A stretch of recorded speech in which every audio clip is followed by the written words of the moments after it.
Oui, Monsieur le Président, chers collègues, une observation à l'occasion de ce rapport, ça concerne la question du jalonnement des itinéraires cyclables les itinéraires cyclables qui commencent à bien se structurer.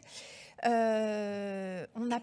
parle beaucoup de l'amélioration des continuités et ça concerne aussi l'amélioration des continuités signalétiques, notamment entre les entrées et les sorties de communes. Il y a beaucoup de documents. Non, mais j'en profite. Ah oui. Si vous avez bien... je profite de ce rapport pour Oui. apporter des éléments d'amélioration et concernant la signalétique. Et je pense que la signalétique concerne aussi ce rapport au sens large. Oui. Non, je vous en prie, allez-y, Bon. Madame Hervieux. Donc, la signalétique, on a beaucoup de documents à vocation touristique qui incitent effectivement au cyclotourisme. Je pense notamment à la véloroute Dijon-La Saône qui est sur le papier vraiment très très bien, sauf que la liaison à partir de l'ouest de la métropole jusqu'à la Saône, qui est affichée depuis l'été 2022, reste quand même compliquée. Je fais une petite parenthèse, j'ai juste essayé de le faire cet été et la signalétique fait encore défaut. Donc, c'est pour dire que par rapport à ces ruptures, ce serait bien qu'il y ait une amélioration parce que, outre le cyclotourisme, ça concerne aussi les trajets sur des moindres distances, les trajets domicile-travail qui peuvent être aussi utilisés par les habitants.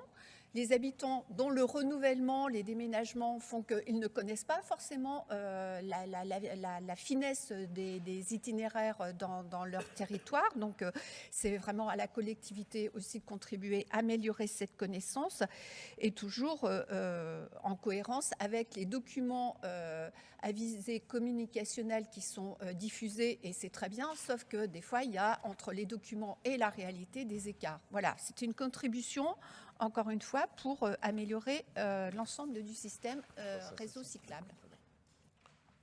Bien, Monsieur le Président. Et évidemment, nous voterons pour ce rapport. Monsieur le Bien, Président. merci. Effectivement, c'est des pistes qui ont été créées au coup par coup, aussi par deux collectivités différentes, la métropole, le département.